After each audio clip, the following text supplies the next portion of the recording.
Muito bem, boa noite a todos. Salmo número 84, né? Salmo número 84 nós acabamos de cantar agora. E esse salmo diz que é melhor um dia nos teus átrios do que noutra parte mil. Já pensou? É melhor um dia na casa do Senhor, nos seus átrios. E olha que nessa época em que o salmista escreveu, havia um lugar de culto que era Jerusalém, e tinha o templo de Jerusalém.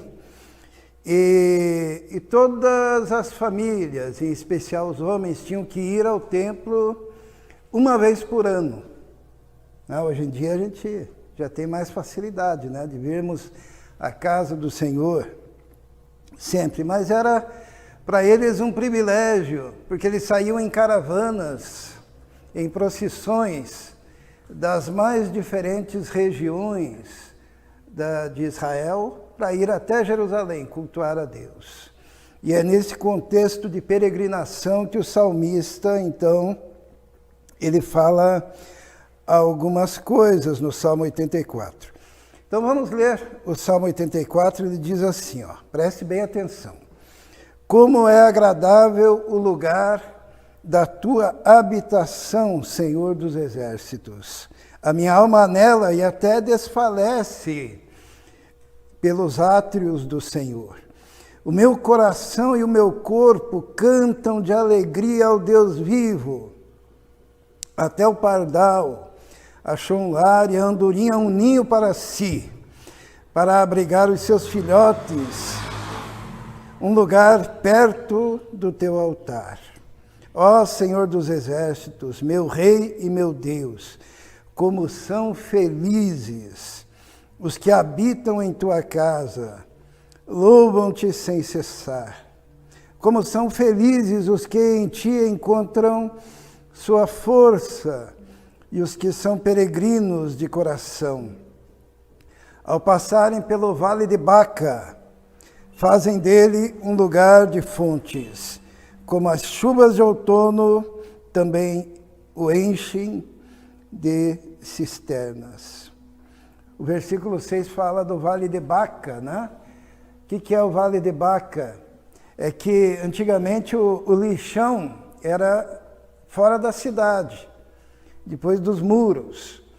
E os lixões das cidades eram os lugares onde estavam as feras, os escorpiões, onde ficavam os bandidos à espreita de quem passasse. Era o Vale de Baca, né? Então era um lugar perigoso. Na peregrinação eles tinham que passar por esses lugares. E o salmista diz que eles transformavam estes lugares no lugar de fonte, porque mesmo passando por aquele vale que Davi chama de Vale da Sombra da Morte, eles conseguiam fazer ali um lugar de culto e adoração a Deus. Era difícil chegar no templo, era difícil chegar na casa de Deus, mas havia um anelo profundo para chegarem a este lugar, né? O versículo 10 diz assim, melhor é um dia nos teus átrios do que 1000 noutro lugar. Prefiro ficar à porta da casa do meu Deus a habitar nas tendas dos ímpios. Olha o privilégio que nós temos hoje, né? Porque antigamente era um templo. Depois nós estamos estudando Ezequiel, onde o templo foi destruído, né, o templo de Jerusalém, e eles estavam exilados na Babilônia. Depois o templo foi reconstruído, quando eles voltam, 70 anos depois, mas era um templo não igual ao templo de Salomão, né? Mas foi nesse período que, como não tinha um templo, surgiram então as sinagogas. O que é uma sinagoga? A sinagoga era o lugar onde tinha tipo uma escola bíblica, né? Onde o rabi da sinagoga, ele pegava um rolo de algum texto do Antigo Testamento e lia o texto daquele dia. E como não tinha templo, eles iam para as sinagogas. Até hoje em dia, né? Hoje em dia também tem sinagogas espalhadas pelo mundo todo. E não tem o templo de Jerusalém, né? O que tem lá no lugar do templo de Jerusalém atualmente? Uma mesquita cúpula, ou cúpula da rocha. E no livro de Ezequiel, nós não vamos estudar hoje, porque eu vou deixar a parte de profecias destinadas ao fim, para nós estudarmos depois, quando nós iniciarmos os sermões sobre profecia bíblica. Mas hoje, lá no livro de Ezequiel, tem a descrição de um templo, minuciosamente descrito. Um templo que nunca foi construído. Por que será que esse templo nunca foi construído? E tem ali a descrição dele, em detalhes. Porque no lugar onde se deve construir o templo de Jerusalém está uma mesquita atualmente. A cúpula da rocha. E ela deverá, provavelmente, possivelmente e certamente, ser destruída um dia. Isso vai causar uma guerra muito grande, porque a cúpula é dos árabes, né? E naquele lugar será reconstruído o templo de Jerusalém. E uma curiosidade para os irmãos, eu estava essa semana vendo os móveis do templo de Jerusalém, que já estão prontos. Todos os utensílios que vão lá dentro do templo de Jerusalém, atualmente, hoje, estão no Museu do Templo em Jerusalém e já estão construídos. Serão utilizados quando o templo for reconstruído. A única coisa que não está lá, o que é? O Israel sabe, né? A Arca da Aliança, né? Porque a Arca da Aliança se perdeu, então tem uma réplica apenas lá, e eles acreditam que eles vão tirar essa réplica e vão encontrar ainda e colocar naquele lugar. Não sei se isso vai acontecer. Mas esse templo será reconstruído. Mas e nós, os crentes? Nós não dependemos de templo por quê?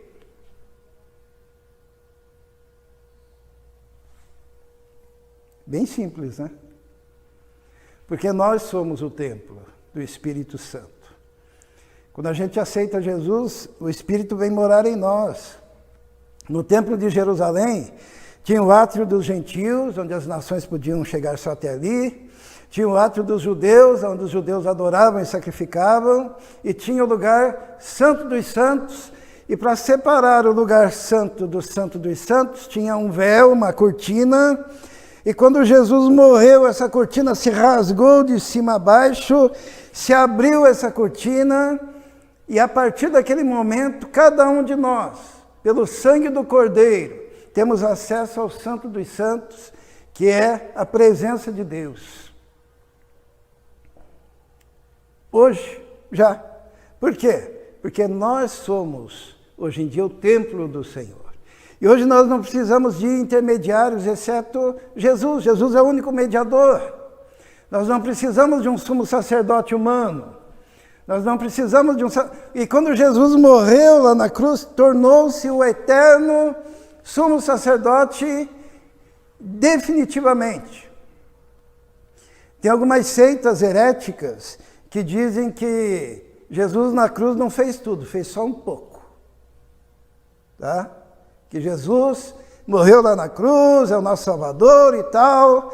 Mas daí ele foi para o céu, ficou lá esperando até 1844, ficou lá olhando o relógio, quando que vai chegar 1844?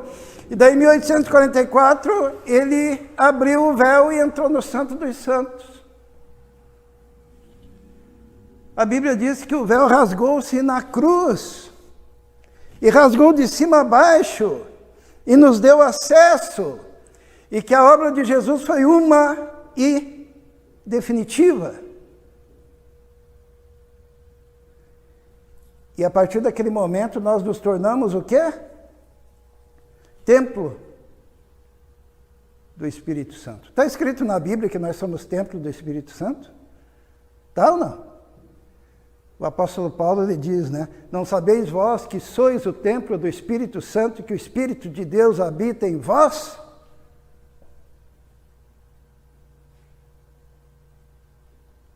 Mas hoje, nós nos reunimos em igreja. O que é uma igreja? A palavra igreja significa aqueles que foram chamados de fora para dentro, tá? A palavra eclesia, no grego. Aqueles que foram chamados para uma reunião. Então, se você aceita Jesus como Salvador, você é chamado para dentro dessa reunião, chamada igreja. E dentro dessa igreja, você faz parte agora do corpo de Cristo. Faz parte do povo de Deus. Paulo disse, não são judeus aqueles que o são na carne, mas são judeus aqueles que o são no Espírito, porque foram regenerados, foram limpos, foram transformados, agregados à família de Deus.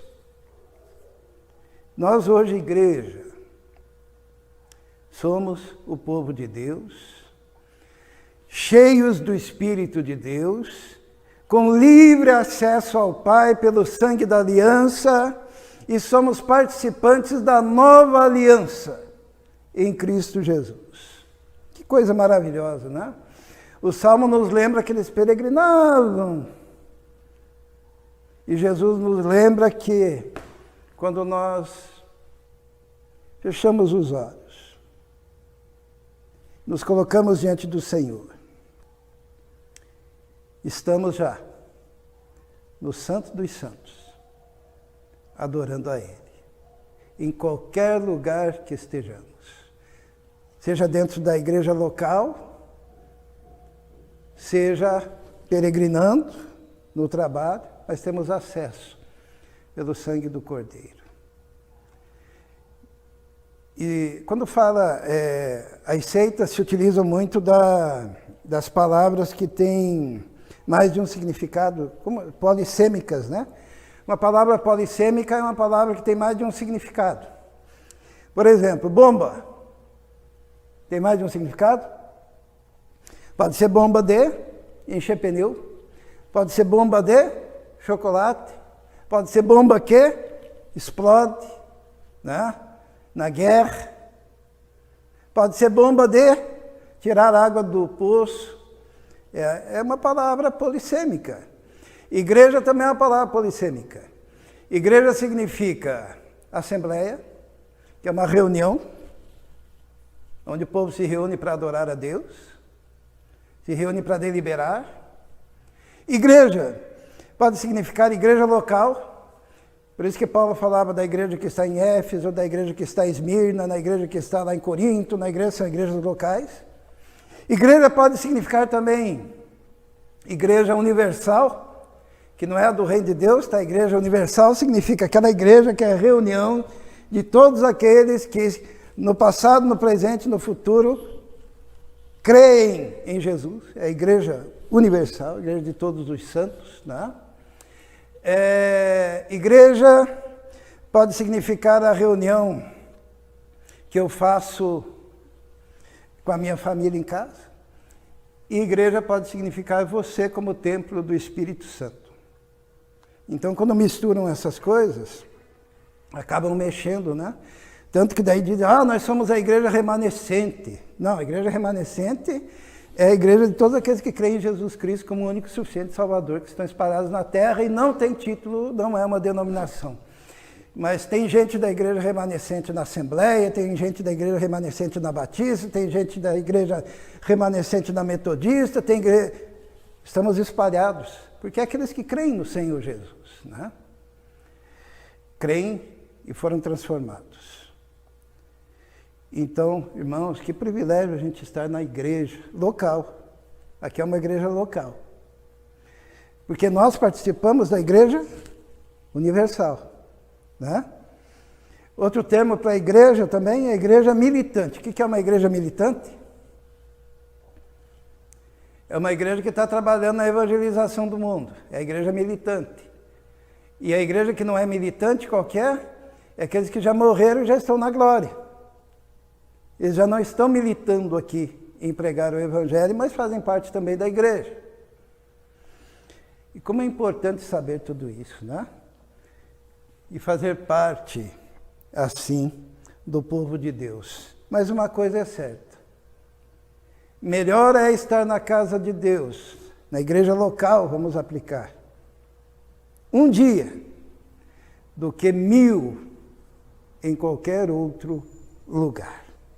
Irmãos, a partir de hoje, o grupo de louvor vai dirigir o louvor, eu não vou falar mais nada, eles vão escolher as músicas, eu só vou subir aqui para pregar, né? Então, Israel está contigo e com o grupo. Pois digno és, e um som agradável a ti, pois digno és.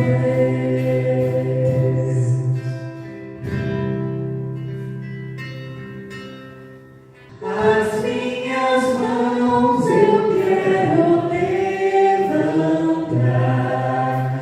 e em louvor te adorar.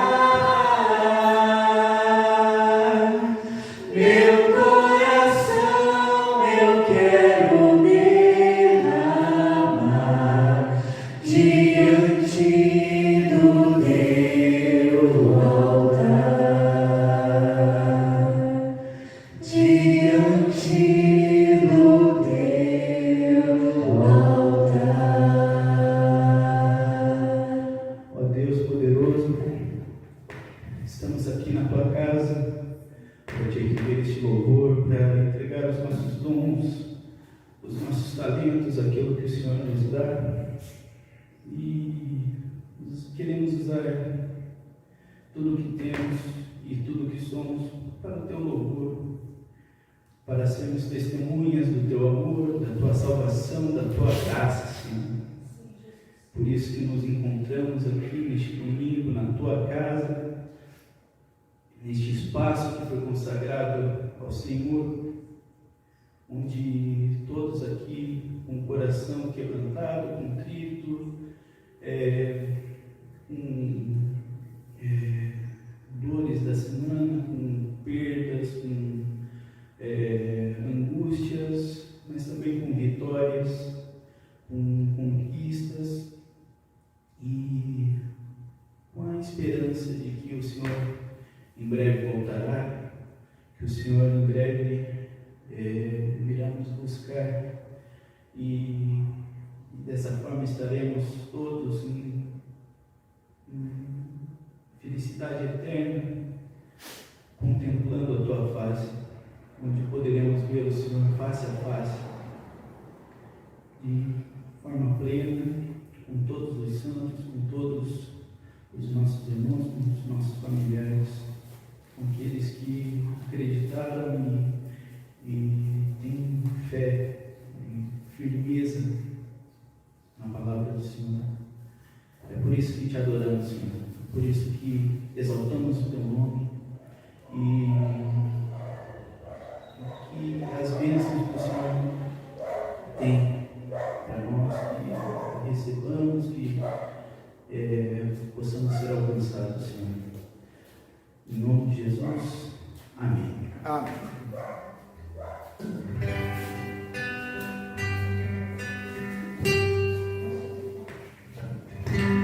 Tu que estás assentado no trono,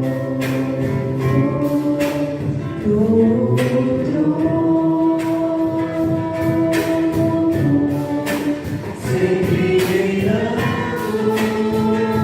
soberano.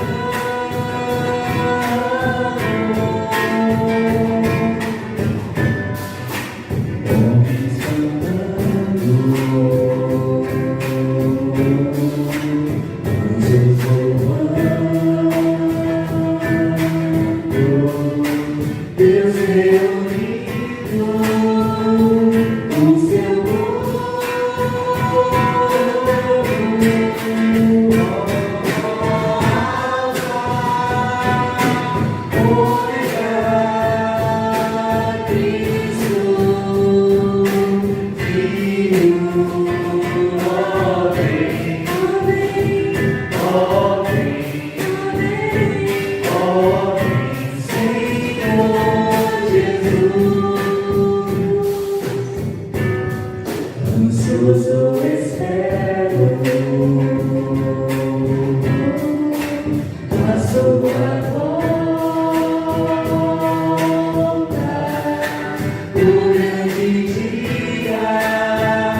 Amém, amém.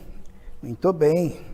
Nós vamos nos organizar para que você venha, possa falar mais, vocês aí também, né? Porque a partir de hoje eu me aposentei de dirigir o louvor. Agora é com vocês, né? Com o grupo de louvor. E vocês podem descer então, né? E nós vamos meditar na palavra do Senhor, do nosso Deus Todo-Poderoso. Muito bem, muito bem. Quarta-feira sexta-feira, a idade vai chegando e a gente vai ficando mais emotivo, né? A Marilda vai ter que me procurar aqui agora, porque eu vou vir mais para cá, né? Então, aí quarta-feira eu contei uma história verdadeira. E acabei chorando, né? Daí eu fiquei até com vergonha, porque normalmente eu sou mais durão, né? Mas a gente não precisa ser durão, não. Pode chorar diante de Deus. E eu me lembrei de um acontecimento que houve lá na Ucrânia, quando Hitler invadiu a Ucrânia, entrando lá os seus tanques de guerra, e ele dominou a Ucrânia.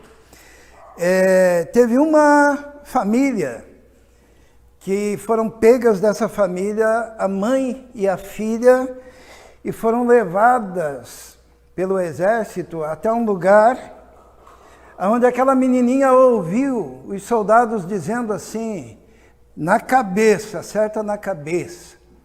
E ela ouviu os tiros, e ela se viu toda ensanguentada, e depois ela percebeu que aquele sangue era o sangue da mãe dela.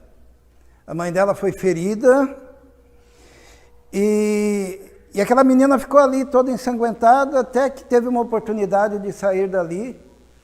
E ela começou a bater nas portas para ver se encontrava algum refúgio. E cada porta que ela batia, ninguém abria. Até que ela chegou num lugar, bateu numa porta... E um homem abriu a porta, era um homem que estava com o uniforme azul, e ela pensou, é o meu fim. Ela tinha 6 anos de idade. E aquele homem pegou ela pela mão, levou para dentro de casa, escondeu ela por 2 anos, depois apresentou ela como sobrinha, e depois ele conseguiu levá-la até o encontro do seu pai. Porque a mãe tinha sido assassinada pelo regime, né? E ele entregou aquela menina. E aquela menina, ela passou o resto da sua vida procurando este homem. Até que um dia ela encontrou relatos daquele homem. Ele tinha sido denunciado porque ele tinha salvo outras pessoas do regime de Hitler. E aquele homem tinha sido torturado, ele perdeu um dos braços e finalmente ele acabou morrendo, com muito sofrimento. E aquela menina, que agora já era uma senhora, né? Ela falou, relatou isso ao povo judeu, e eles deram uma medalha póstuma chamada, que eles dão até hoje, né? O Justo entre as Nações, que são aqueles indivíduos que se destacaram por agir de forma correta no meio das injustiças. Na Ucrânia, sabe quantos justos entre as nações teve nesse período? Teve mais de 2.000, além daquele homem. E hoje em dia, que a Ucrânia está sendo atacada, bombardeada, restaram 16. Todos eles, esses 16, têm mais de 90 anos, são bem idosos, não tem como fugir da guerra, mas é pedido que se interceda por estes que se tornaram e declaradamente justos entre as nações, porque agiram num momento difícil, mesmo colocando em risco a própria vida. E hoje nós comentamos isso porque hoje o Cristiano chegou já com 2 sacolinhas, né? Para ajudar alguém. E eu creio que são essas atitudes que parecem pequenas, mas que salvam vidas. E nada como nós, povo de Deus, igreja, agirmos como justos entre as nações, ajudando o próximo. Aquele homem que salvou aquela menininha, ele nunca foi reconhecido em vida. Ele recebeu uma medalha depois da morte. Mas a medalha nossa, como crentes, também será depois, né? A medalha nossa será quando nós partirmos dessa vida, porque aquele que vê todas as coisas vai reconhecer. E eu fico pensando assim, se fosse na tua porta que aquela menina ensanguentada tivesse batido, você teria aberto, colocando em risco a própria vida? A Bíblia, ela nos diz que muitos que hoje estão lá no céu, eles não eram dignos, o povo, ou essa existência não era digna da existência deles, porque eram santos homens de Deus, que foram martirizados por fazerem aquilo que é certo, né? Tem gente que pensa que a gente morre e acabou, né? Vai lá para a sepultura, não tem consciência, não sabe de nada. Mas a Bíblia fala bem o contrário disso, né? Quem ama a palavra de Deus sabe que neste exato momento no céu, está a igreja do Senhor, chamado de igreja glorificada. Porque se a Mavi morrer hoje, nós não queremos, tá? Ela imediatamente estará na presença do Senhor Jesus.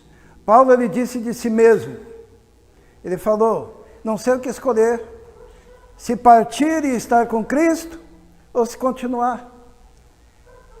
Porque quando nós morremos aqui, nós já estamos na presença de Deus.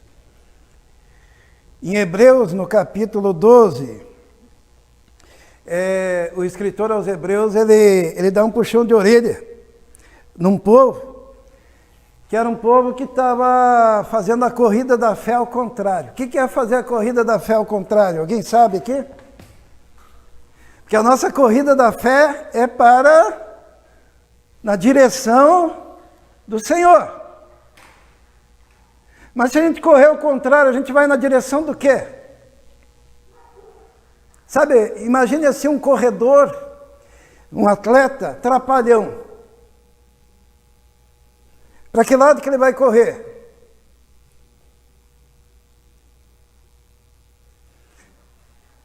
E era o que estava acontecendo aqui com o povo para o qual o livro de Hebreus foi escrito. Eles estavam correndo para o lado da lei. Eles estavam correndo para o lado do Monte Sião, lá de Moisés. Eles estavam correndo no sentido contrário. Em vez de correr para o lado da graça, estavam correndo para o lado da lei. No lugar de correr para o lado da nova aliança, eles estavam correndo para o lado da velha aliança e suas práticas. E o escritor, então, ele diz assim para os trapalhões, né? Ele diz assim, em todo o capítulo 12 fala da corrida da fé, né, de Hebreus. Mas vamos ler lá no final, quando diz no versículo 22. Mas vocês, povo de Deus, vocês chegaram ao Monte Sião, a Jerusalém celestial, a cidade do Deus vivo, chegaram aos milhares de anjos em alegre reunião. A igreja, a palavra igreja de novo aqui, né? A igreja dos primogênitos, cujos nomes estão escritos nos céus. Vocês chegaram a Deus, juiz de todos os homens, aos espíritos dos justos aperfeiçoados, a Jesus, mediador de uma nova aliança, e ao sangue aspergido, que fala melhor do que o sangue de Abel. Esse é o nosso lugar. E a igreja que menciona aqui é a igreja dos primogênitos, cujos nomes estão escritos nos céus, e lá estão os espíritos dos justos, o quê? Aperfeiçoados. Foram santificados, foram libertos, foram transformados. Quando morreram, foram para a presença do Senhor. Nós não podemos pegar uma metáfora do sono e aplicar àqueles que estão vivos na presença do Senhor. É interessante que, ainda falando sobre isso, Jesus ele contava parábolas, né? Não é isso? Lá em Lucas. Daí ele começava a parábola e contou-lhe a parábola, né? Quando Lucas descreve, e contou-lhe a parábola do bom samaritano, e contou-lhe a parábola de quem? Do filho pródigo, e contou-lhe a parábola do semeador. Mas quando fala do rico de Lázaro, como é que ele fala daquilo? Vocês irmãos sabem? Parábola, chamada parábola do rico de Lázaro. Ele não diz mais parábola, sabia? Diz assim, contou-lhe a história. Qual a diferença entre parábola e história?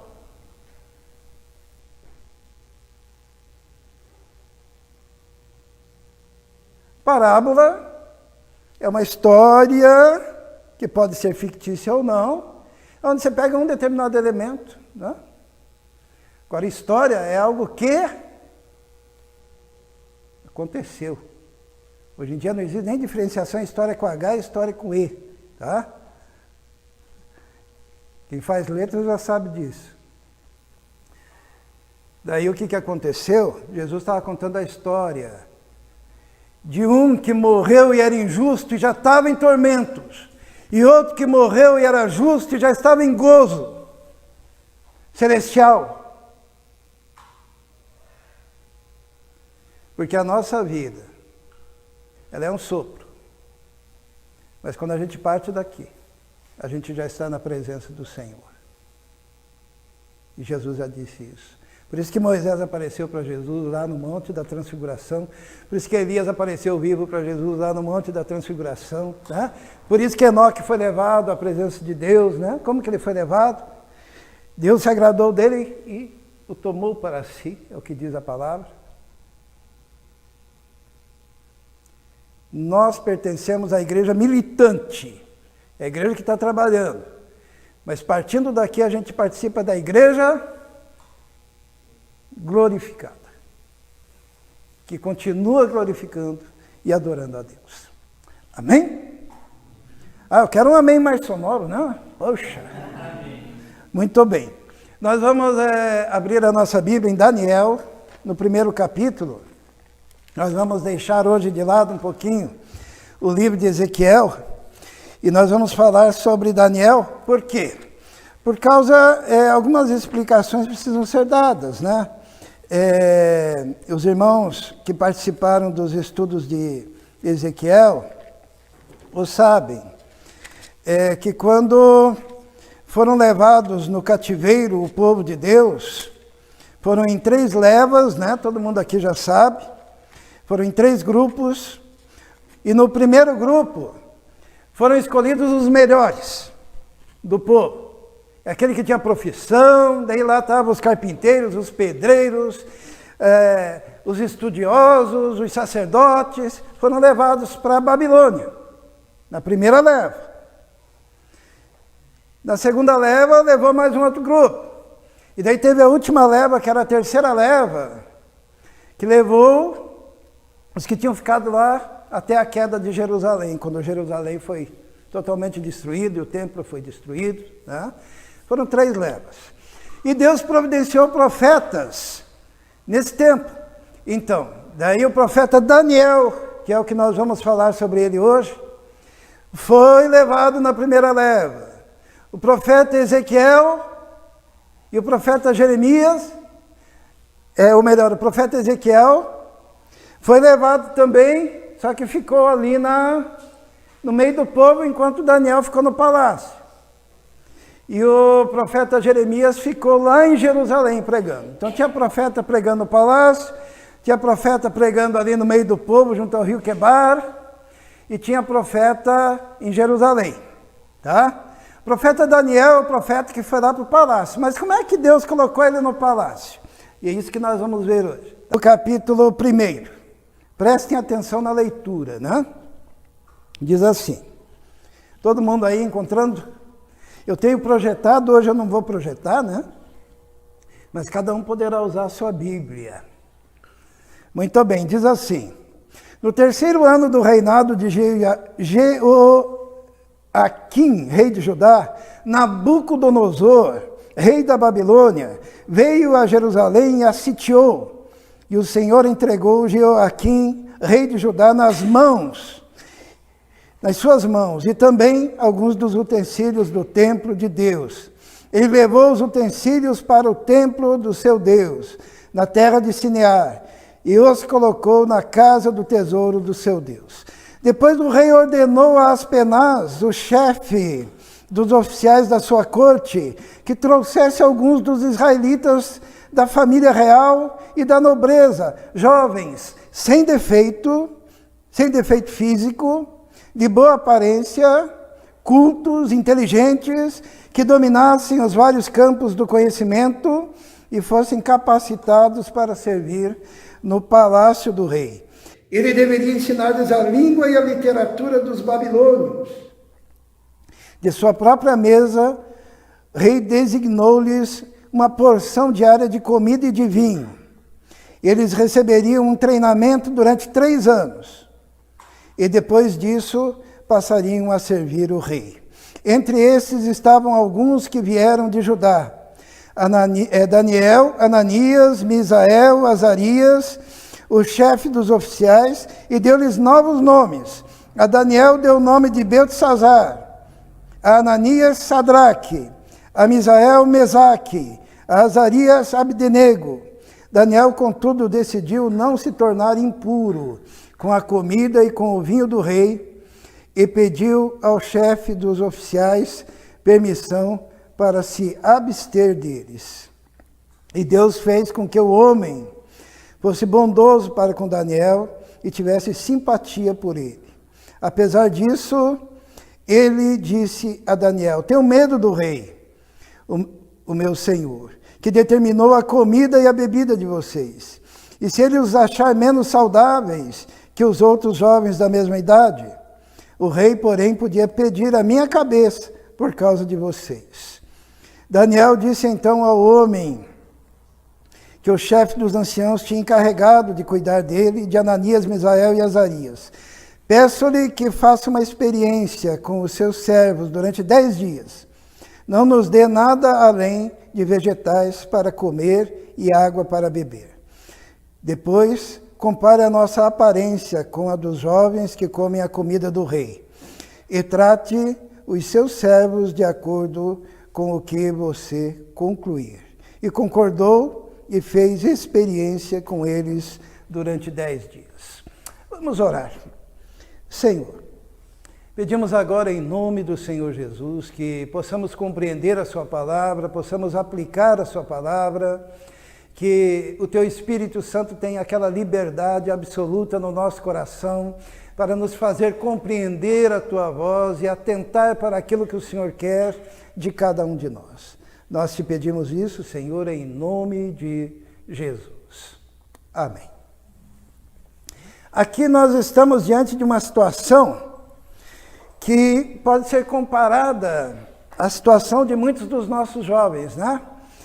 Porque o rei, ele disse assim: procure aí no meio do povo jovens que sejam inteligentes, capazes, que sejam bons naquilo que fazem, bonitos, sem defeito, e traga-os aqui para o palácio, para que possam servir no palácio. É onde que você preferiria servir? Lá no meio do povo, junto às margens do rio Quebar, ou lá no palácio? O que vocês acham? Fernanda, o que você prefere? Hã? No palácio, no palácio. Vamos trazer para os nossos dias, né? Seria semelhante a dizer assim, ó, vamos abrir um concurso público, tá? E vamos dar, para quem passar nesse concurso, algumas vantagens. Morar no palácio, hoje em dia seria o equivalente a ganhar uma bolsa de estudo para estudar na França, né? No melhor lugar, né? Ou estudar na Inglaterra. O que passar no concurso vai ter um salário vitalício muito bom, vai comer do bom e do melhor e vai andar entre aqueles que fazem parte da elite. Quem queria gostar disso? Ah? Às vezes as pessoas fazem concurso e só eles passam, né? Para tentar uma coisa melhor na vida. E evidentemente um cativo que veio lá de Judá, que veio lá levado, né, numa leva de um rei opressor, não vai querer ficar no meio do povo, ele vai querer ir para o melhor lugar. Não é isso? E foram selecionados então 4 jovens. Lembram-se deles, né? A gente lembra mais dos nomes que tentaram dar para eles do que do nome deles, né? Então diz assim, foram escolhidos Daniel, Ananias, Misael e Azarias. Todos nomes judaicos relacionados ao Deus Todo-Poderoso, ao Deus de Israel. Só que eu queria dizer uma coisa aos irmãos. Que quando nós somos colocados em qualquer lugar neste mundo, o mundo tenta nos mudar por dentro. Tanto que a proposta do rei era mais ou menos essa, ó, vocês vão vir para o palácio, vocês vão ter tudo, só que eu quero que vocês esqueçam do Deus de vocês. E para vocês esquecerem do Deus de vocês, vocês têm que esquecer do nome de vocês. Então nós vamos dar nomes para vocês, que são os nomes dos nossos deuses. A Daniel chamaram de Beltesazar, que é uma adoração ao Deus Bel. A Ananias, Sadraque. A Misael deram o nome de Mesaque. E Azarias, Abdenego, né, que tinha um deus chamado Nego. E, na verdade, eles queriam mudar o interior dessas pessoas. E o mundo, ele quer mudar o nosso interior. Às vezes o diabo nos dá vantagens, mas junto com essas vantagens existe uma troca. Você vai ter tudo, mas você vai ter que deixar os teus princípios. Você vai ter que deixar os seus valores. Você vai ter que viver uma vida conforme no mundo. Daniel, o profeta, ele passou por isso. Esqueça teu Deus, esqueça a tua tradição, esqueça teu povo. E ele estava ali diante daquele problema. E a Bíblia diz assim que Daniel e seus amigos fizeram um propósito com Deus. Versículo 8. Daniel, contudo, decidiu não se tornar impuro com a comida e com o vinho do rei, e pediu ao chefe dos oficiais permissão para se abster deles. Daniel tomou uma decisão no seu coração: não vou me contaminar. Daniel era judeu, então ele fazia parte de um grupo que tinha aquelas restrições alimentícias, né? Que não podia comer determinadas coisas. Muito embora eles pudessem comer carne, né? Podiam comer carne de boi, porque eles comiam carne de boi, né? Os judeus gostavam de um churrasco, inclusive era o alimento dos sacerdotes. Mas o Daniel, ele disse assim: eu não vou comer nada, só vou comer legumes, eu vou virar vegano nesse período. Por quê? Porque a comida do rei era uma comida consagrada àqueles deuses. Então ele diz: eu não vou comer essa comida. E ele passou então aquele período de treinamento, que foram 3 anos, comendo só salada, só legumes, só churrasquinho de berinjela. Não sei se os irmãos gostam, churrasquinho de berinjela, né? Porque ele queria marcar a sua posição. Mas porque ele era judeu, ele era de outra aliança, e ele fez esse compromisso. Nós hoje sabemos que na nova aliança, as restrições alimentares foram eliminadas, né? Então, Jesus, vamos lá para Marcos 7.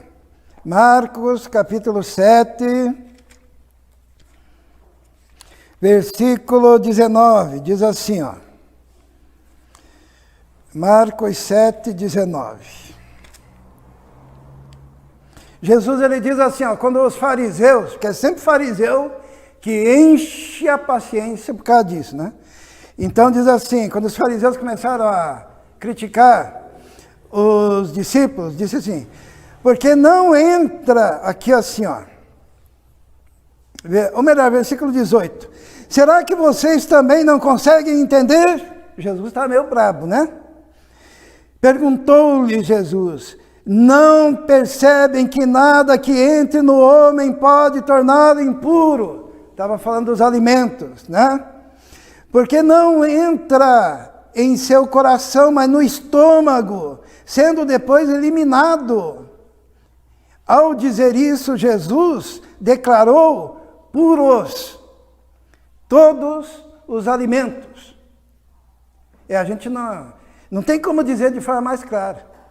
Se Jesus vivesse hoje em dia, ele ia dizer assim, ó: vocês não sabem que quando vocês comem, que vocês vão no banheiro, vocês fazem cocô, e aquilo que vocês comeram sai lá e vocês puxam a descarga?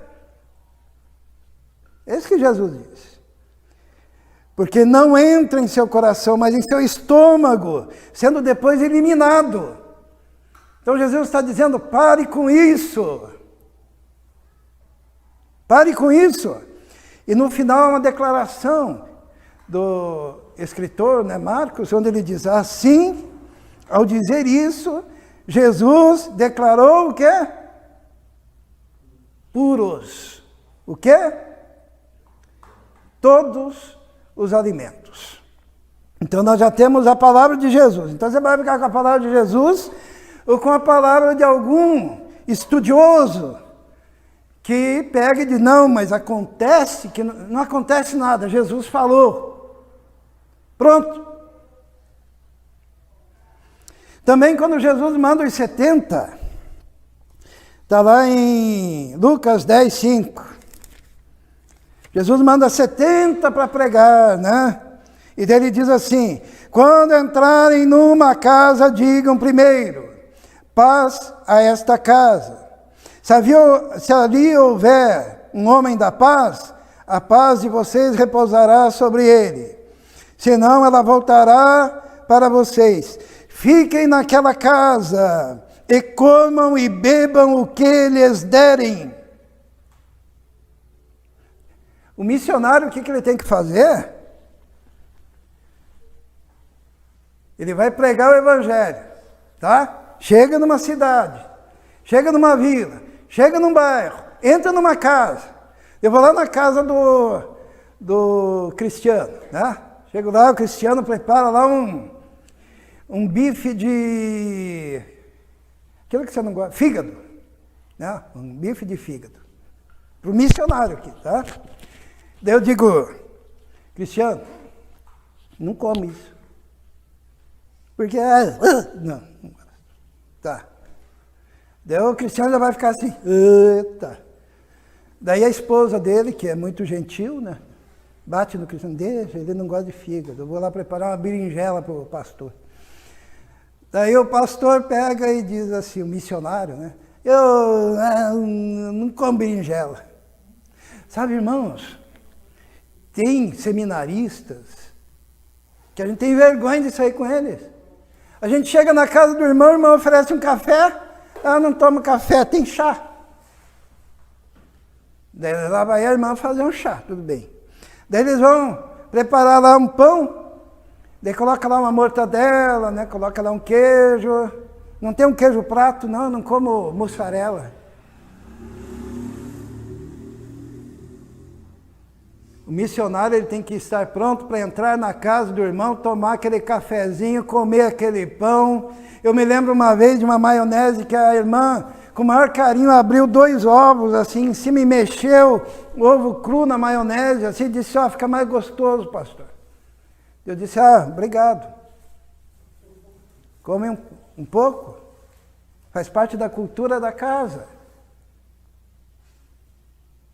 Jesus disse, entra numa casa, coma tudo que te derem. Se você não consegue comer por alguma questão de doença, tem gente que tem alergia, daí sim você fala, olha, eu tenho alergia.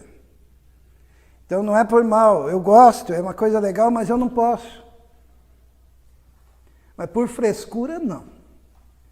Missionário não é fresco. Missionário tem que estar pronto. Eu tomava café em latinha de massa de tomate elefante, só aberta a tampa assim, ó. Sentado num tijolo, com o fogo feito no meio do quintal. Quando entrar numa casa, comei aquilo que colocarem à mesa. Foi o que Jesus ensinou. Porque Jesus sabia a quantidade de gente fresca que ele estava mandando. Por que eu digo isso? Porque eles estavam acostumados com um grupo que tinha problemas por participarem de uma religião que tinha restrições alimentícias. Mas o apóstolo Paulo ele é mais duro ainda do que Jesus. Sabe o que o apóstolo Paulo faz? O apóstolo Paulo ele diz assim, está lá em 1 Timóteo 4:1, ele diz assim, nos últimos tempos, Paulo está dizendo, o Espírito Santo expressamente diz que muitos se desviarão da verdade, dando ouvido a espíritos enganadores. O que é um espírito enganador?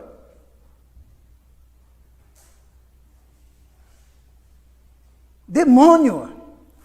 A doutrinas de demônios. E o que esses seres endemoniados vão ensinar? Quais são as doutrinas que Paulo fala que são doutrinas de demônios? Os irmãos sabem? Restrição alimentar e proibição de casamento. 1 Timóteo,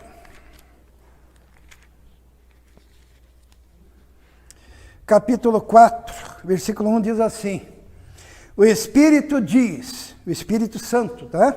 Diz claramente que nos últimos tempos alguns abandonarão a fé E seguirão espíritos enganadores e doutrinas de demônios. Tais ensinamentos vêm de homens hipócritas, mentirosos, que têm a consciência cauterizada e proíbem o casamento e o consumo de alimentos que Deus criou para serem recebidos com ação de graças pelos que creem e conhecem a verdade, pois tudo o que Deus criou é bom. O que é bom mesmo? Tudo o que Deus criou. E nada, o que é nada? Nada é nada, né? E nada, diz o quê? Deve ser rejeitado. Nada deve ser rejeitado. Se for recebido com ação de graças, pois é santificado pela palavra de Deus e pela oração. Não estão entendendo o que Jesus falou? Ó, entra na casa, coma de tudo. Então não pegue Velho Testamento e Daniel para falar besteira. Porque nós somos uma igreja neotestamentária. Nós somos o povo da nova aliança. As coisas velhas já passaram. No livro de Hebreus diz que tudo isso caducou. Porque Jesus já cumpriu na cruz tudo que era necessário. Então, quando Daniel ele se compromete, ele está marcando o território ali, ó, e dizendo, é o seguinte, vocês não vão mudar meu nome, vocês não vão mudar minha crença, vocês não vão mudar a minha relação com Deus, eu vou viver assim, e olha, eu não vou comer nada, só vou comer salada. E ainda a salada, não a salada do rei, mas ele pediu que fizessem lá separado, porque ele não queria nada consagrado aos deuses.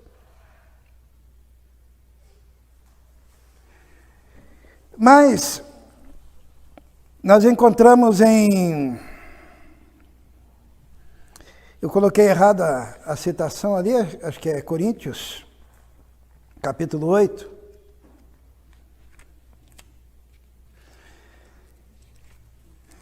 Que até um certo grau de tolerância a gente pode ter por causa dos fracos. A Bíblia diz que tem gente que é fraca, né?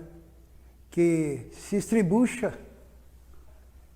na fé por causa da liberdade dos outros, né? Enquanto você tem liberdade lá de fazer a sua linguiça lá no fundo do quintal, quem é do interior sabe como é que é isso, né? Que a gente fazia lá, eu não fazia, mas eu ia na casa dos irmãos lá e a gente, era dia de festa aquele dia, né? Daí tem os fracos. E Paulo diz, por causa do amor, tenha tolerância um pouquinho para com os fracos, mas a gente não pode ser regido pelos fracos. Certo? Por isso que ele diz assim, contudo tenham cuidado, para que o exercício da liberdade de vocês não se torne uma pedra de tropeço para os fracos. Né? Então a gente toma cuidado, a gente diz, o cristiano ele torce o nariz e se sente enfraquecido na fé se me vê tomando uma Coca-Cola. Eu estou com ele, daí o que eu faço? Eu peço um Guaraná Jesus. Tá? Por causa dele. Mas quem é o fraco? O fraco é quem não suporta a liberdade dos outros. Eu só estou usando você hoje, mas você não faz nada disso, tá? É só uma... é que às vezes eu escolho um para pegar no pé aqui. Hoje, infelizmente, foi você. Mas é só uma brincadeira. Diz assim, olha, versículo 10. Pois se alguém que tem a consciência fraca vir você que tem este conhecimento comer num templo de ídolos, não será induzido a comer do que foi sacrificado aos ídolos? Assim esse irmão fraco, porque em Cristo morreu, é destruído por causa do conhecimento que você tem. Isto é, você tem liberdade, porque Deus já te fortaleceu, te encheu do poder do Espírito. Tem teu irmãozinho fraco, o que você tem que fazer? Por causa do fraco eu vou... A Marilda é fraca. Então eu não vou tomar... O que eu posso falar? Tomar café perto dela. Senão ela se esmorece. Porque ela é fraca. Mas quem tem o conhecimento já está livre. E o ideal da igreja de Deus é um povo liberto, livre. Daniel ele se posicionou daquele jeito, naquele contexto. Por isso que o que a gente estuda aqui em teologia mesmo? Tudo é dentro do contexto, né? E também, nada de fazer coxa de retalhos da Bíblia, tá? Todas as seitas, irmãos, fazem coxa de retalho da Bíblia. O que é coxa de retalho? Tem até um versículo bíblico que diz assim, que aquilo que Deus juntou não separe o homem, né? Fala sobre o casamento. Mas aquilo que Deus não juntou, para de juntar, né? Pelo amor de Deus. Se Deus não juntou. Deus pega e coloca o Apocalipse aonde? Lá no último livro da Bíblia, né? E daí Deus pega e coloca o Daniel lá no meio. Certo? Daí tem um herege que faz o quê? Ele quer que suas ideias prevaleçam. O que ele faz? Ele junta aquilo que Deus não juntou. Ele pega assim, ó. Eu vou pegar um versículo daqui, vou juntar com um versículo daqui, e os dois juntos vai dar aquilo que eu quero. Entende? Mas você só pode usar Daniel com Apocalipse se o quê? Se o Apocalipse citar o Daniel. Não é você que vai inventar a moda. Lá no livro de Apocalipse, por exemplo, fala da guerra do Armagedon. E lá no livro de Ezequiel, fala da guerra do Armagedon. Daí sim, estão juntos, pois Deus uniu. Agora você não pode fazer por conta própria.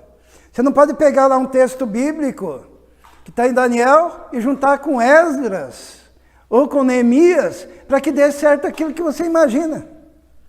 Porque daí fica fácil, o diabo é especialista nisso.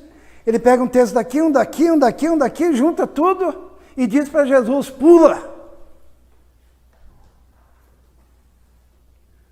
Então não sejam endemoniados.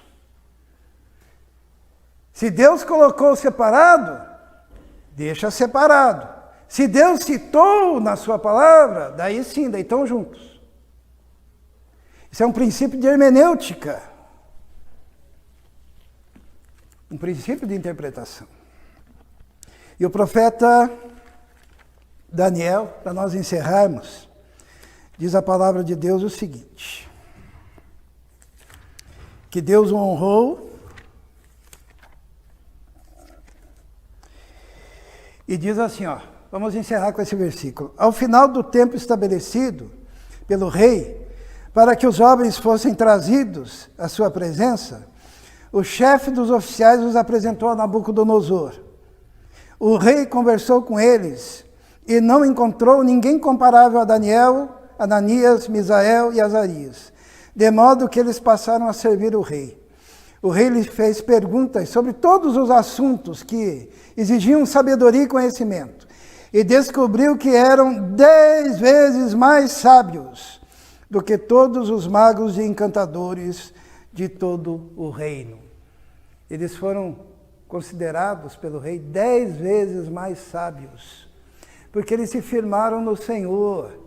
A Bíblia diz que o Espírito Santo é o Espírito de sabedoria e revelação. Então não tem como você estar intimamente ligado com o Espírito Santo e ser um burrão. Desculpem eu ser bem claro e taxativo, porque hoje em dia a gente vive numa época que a gente tem que falar tudo no português claro, né? Porque, de repente, você encontra alguém que diz que é de Jesus, que ama Jesus, que anda com Jesus, que lê a palavra, e quando você conversa com ele, ele é 10 vezes mais burro do que qualquer um que a gente encontra por aí. É o contrário. É o contrário. Se o Espírito Santo mora em você, você tem a obrigação de ter uma visão mais equilibrada da existência, mais profunda, mais intensa, uma relação de intimidade mais intensa, um conhecimento bíblico superior, uma palavra mais incisiva e verdadeira.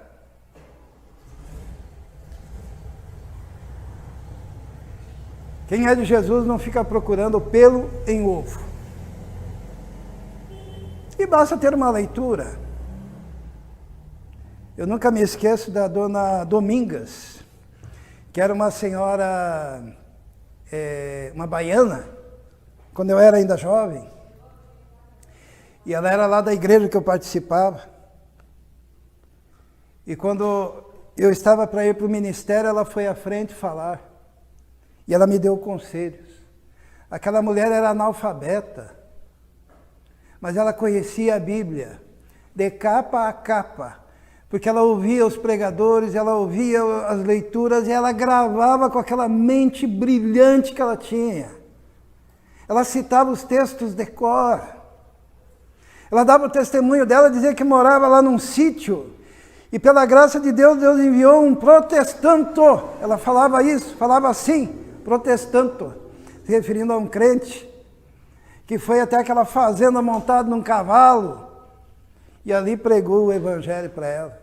Que mente brilhante, que capacidade de absorver a palavra de Deus, que conselhos. Porque o que diferencia é o Espírito Santo, é a conversão, é a mudança, é a transformação que o Senhor opera em nós. Vamos fechar os nossos olhos. Vamos orar. Senhor nosso Deus, muito obrigado, Senhor, pela Tua palavra, pelo profeta Daniel, ó Deus, que deu exemplo de não se deixar modificar pelos valores da Babilônia, Senhor.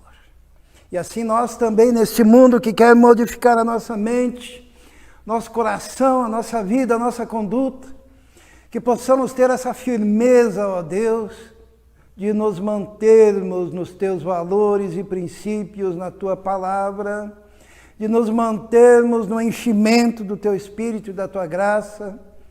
Pedimos isso, Senhor. A bênção sobre cada um de nós, para que sejamos luz. Nós te pedimos isso, em nome de Jesus. Amém. Amém? Eu convido o Israel, o grupo de louvor, né? E o Israel já deve ter escolhido uma música. Enquanto cantamos essa canção, aqueles que vieram preparados para o momento de consagração, de dízimos e ofertas, poderão fazê-los consagrando ao Senhor. Mas nós temos aqui na igreja hoje alguns visitantes. Como é que é o nome do irmão? Silvano. Silvano. O nome da irmã? Lourdes. Como é que é o nome do pequenininho? Luca. Seja muito bem-vindo. Como é que é o nome da Roberta. Irmã Roberta.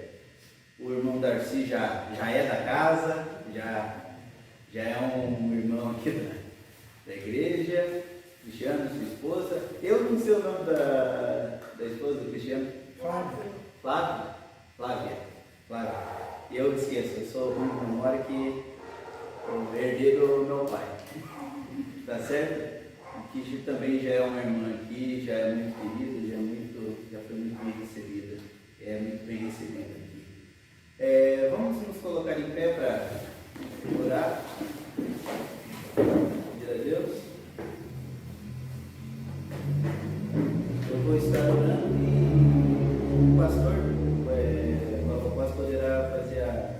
a bênção. Senhor Deus, amado Pai, agradecemos por esse culto, por essa mensagem, pela palavra que o Senhor separou para hoje, para que possamos desfrutar da imensa liberdade que o Senhor nos dá, da liberdade, da grandeza que é pertencer ao reino do Senhor, que não merecemos e não temos a menor condição de chegarmos ao Deus Pai, mas por causa de Jesus Cristo, que nos remiu, que pagou pelos nossos pecados, nos dando esse dom gratuitamente. Temos acesso ao Pai e cremos nisso, Senhor. Peço a sua bênção durante essa semana, peço a sua bênção na vida de cada um, nos lares. Oro, estou me lembrando aqui daqueles que estão passando frio, estão passando necessidade, Senhor, nesse Brasil, nessa cidade. O Senhor esteja nos alcançando, o Senhor nos dê a capacidade também para estarmos fazendo uma obra, entregando algum momento, algo que conforte o coração deles, Senhor. Em nome de Jesus que eu oro. Amém. E que a graça do nosso Senhor e Salvador Jesus Cristo, o amor de Deus, o Pai, e a comunhão do Espírito Santo esteja com todos vós agora e para todos sempre. Amém. Dê um abraço aí no seu irmão, Deus abençoe a todos.